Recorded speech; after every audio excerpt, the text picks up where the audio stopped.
Yo, kembali lagi di channel Pandai Kacau. Jadi di video kali ini kita akan membahas sesuatu yang ringan saja, tetapi bermakna dan sangat bermakna. What? Apakah itu adalah tentang pekerjaan? Jadi sesuai dengan apa yang gue peroleh dari ilmu manajemen ya atau pengalaman gue, jadi ini adalah sebatas sharing saja kepada kalian yang mungkin saat ini yang baru lulus atau sedang mencari pekerjaan. Kita tahu di sosial media sudah sangat tren atau sudah sangat viral, di mana mencari pekerjaan itu sangat susah, di mana salah satu daerah mengadakan job fair, jadi pencarian tenaga kerja secara massal lah pada artinya seperti itu. Dan itu membludak sampai ada konten yang menyinggung mencari satu orang karyawan pun dengan spesifikasi yang sangat rumit, pelamarnya pun banyak. Maka dari itu gue akan membagi sesuatu yang mungkin bermakna atau berguna bagi kalian yang mungkin sedang mencari pekerjaan, di mana di saat seperti ini kita dituntut untuk menjadi sesuatu yang profesional, menjadi sesuatu yang mungkin apa yang kita dapatkan di universitas atau di sekolah, kita harus bisa bersosialisasi serta menerapkan apa yang kita dapatkan ilmunya ya. Karena kita tahu dunia kerja itu tidak dibahas di kuliah. Ya, ada sih mata kuliah yang mungkin membahas tentang suasana kerja, apa yang harus kita dapatkan, apa yang harus kita perlukan, apa yang harus kita lakukan. Itu beda, berbanding terbalik dengan apa yang terjadi di dunia kerja. Sampai ada konten sih, gue lupa namanya kontennya apa, tapi itu menyinggung dimana seorang S2 pun harus downgrade menjadi, mohon maaf, menjadi ojol karena kebutuhan hidup. Jadi kita tahu kebutuhan hidup itu tidak bisa kita setarakan, tidak bisa kita bandingkan satu sama lain, karena setiap orang itu berbeda. Jadi di video kali ini sekian dulu intermezzonya, karena dari pengalaman yang gue peroleh, dimana gue juga pernah mengalami hal seperti itu. Dan gue tamat SMA kerja di bengkel, dimana seorang tamatan SMA tiba-tiba kerja di bagian spare part, yang tidak tahu spare part apa, bautnya seperti apa, olinya seperti apa, bannya seperti apa, dan gue harus terjun menyesuaikan keahlian yang tidak pernah gue dapatkan di SMA, tetapi gue harus kerja di bagian bidang yang belum pernah sama sekali gue sentuh. Itu poin pertama.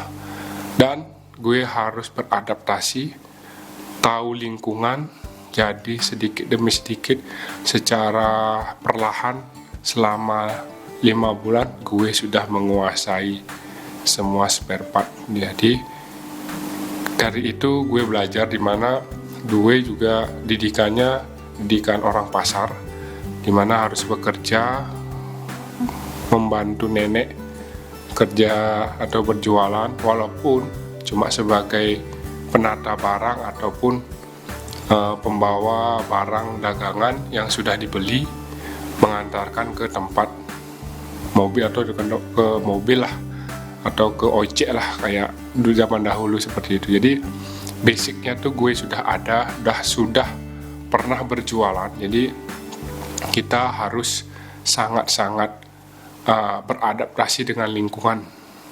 Itu yang poin pertama. Kita harus beradaptasi dengan lingkungan di mana tempat kita kerja. Kita harus menurunkan ego.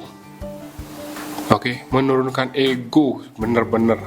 Walaupun lo lulusannya S1, mungkin seniormu cuma lulusan SMA atau D1, jangan pernah meremehkan, atau janganlah lo sok pintar karena dia sudah menguasai setiap sudut di pekerjaannya. Jadi janganlah, woi gue baru lulusan S1 gue harus ditinggiin. Tidak, karena sesuatu dan lain hal, kita itu junior, walaupun seniormu seperti apa, kita harus menghargai seniornya. Oke? Jadi di tahun 2025 ini, dimana generasi apa namanya tuh, Gen Z, Gen Alpha ataupun Gen Beta atau gue nggak tahu. Jadi secaranya kita harus memutar otak, di mana satu poin ya, di mana kalau kalian tidak diterima di perusahaan, jadi lu harus berputar otak. Akan tetapi berputar otak itu kita harus punya sesuatu untuk menjalankannya. Contoh, gue dulu seorang karyawan di hotel atau di restoran sebuah pariwisata di Bali. Gue sudah pernah menjadi junior, pernah menjadi training, sudah pernah menjadi daily worker, sudah pernah menjadi staff, sudah pernah menjadi senior waiter. Itu pengalamannya gue kumpulkan, apalagi ditambah gue sudah pernah bekerja atau membantu sedikitnya di dunia kerja di pasar. Jadi itu nilai plus yang gue punya ya. Jadi dari basic dari interview setiap gue melamar pekerjaan, berinteraksi dengan konsumen, selling atau menawarkan sesuatu di restoran, itu semuanya gue dapat dari senior, serta dikombinasikan di kuliah.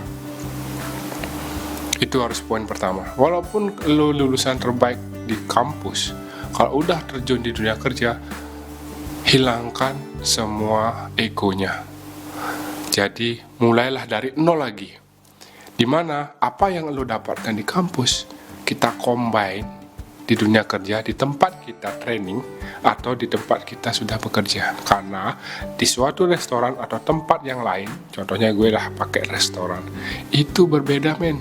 Dari restoran A, restoran B, itu sangat-sangat berbeda. Makanya kita harus pintar-pintar untuk berkomunikasi dengan senior, dan harus juga menyesuaikan diri, di mana kaki dipijak, di situ dijunjung. Jadi kita harus berputar otak, di mana apa yang ada di nilai plus di dalam diri kita, itu kita gunakan. Jadi karena gue kan pengalamannya basic kan dagang dari kecil, membantulah. Tamat sekolah SMA, gue juga berjualan, walaupun hanya menjadi karyawan di satu bengkel yang untuk di bagian spare part. Gue selling dong, gue harus tahu semua produk apa yang konsumen butuhkan, kita harus tahu.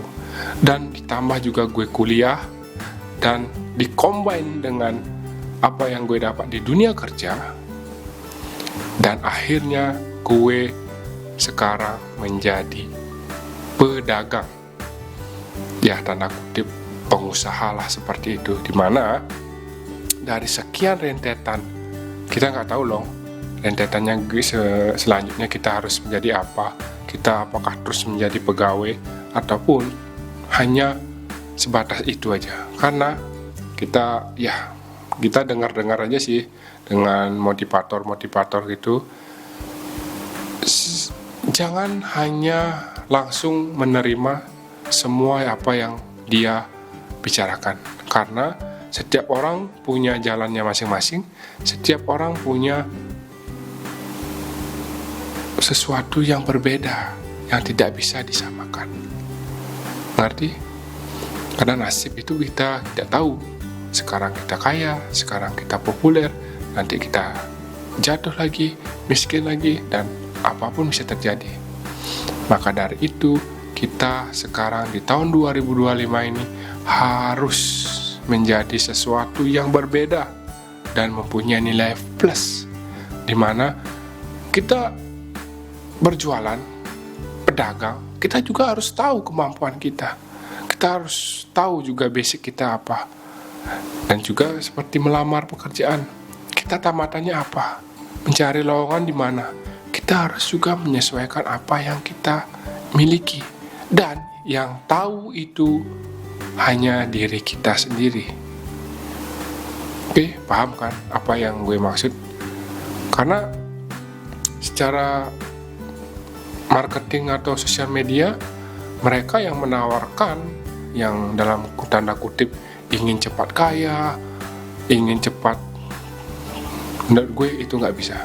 Karena setiap orang harus mempunyai proses.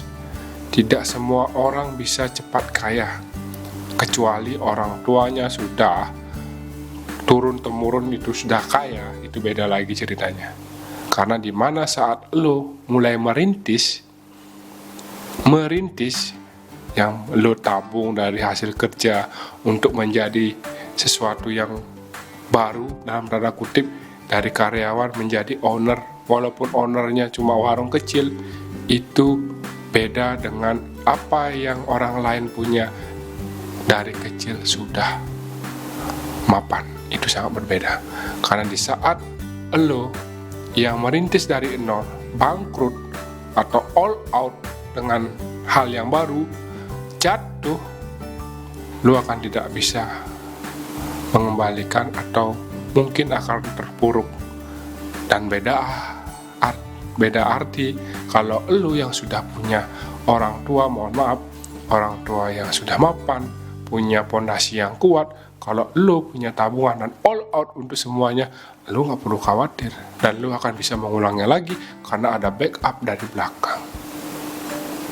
Ngerti kan apa yang gue maksud? Ya, karena kita zaman ke zaman semua akan berbeda. Zaman ke zaman pasti ada sesuatu yang membedakan. Tapi gue saranin adalah perkuat attitude. Perkuat attitude. Emosional juga yang paling penting. Itu akan sangat-sangat bermakna di dunia kerja. Karena di saat attitude-mu bagus, ilmu akan mudah didapat, ilmu mudah dipelajari. Tapi kalau attitude-mu rusak, itu susah, karena itu sebuah karakter. Karena attitude yang baik itu sebuah karakter yang tidak bisa diubah secara instan. Karena dari proses hidup, dari proses pendidikan, dari proses didikan orang tua, itu berbeda-beda. Karena yang lebih penting, yang lebih saat ini berguna adalah attitude. Oke, mungkin sekian dulu dah curhatan dari Pani Kacau. Mungkin mudah-mudahan bisa bermakna dan berguna. Nanti kalau misalnya penontonnya bagus, viewernya bagus, mungkin gue akan lanjut di next kedua atau season kedua, episode kedua lah. Karena kita tahu lah dunia kerja di tahun 2025 ini sangat kacau banget. Sampai ada hashtag keluar aja atau kayak hashtag keluar negeri lah. Karena hidup itu pilihan, tidak boleh mengejudge, karena setiap orang punya masalah dan tujuan masing-masing. Oke, sekian dulu dari video Pani Kacau, dan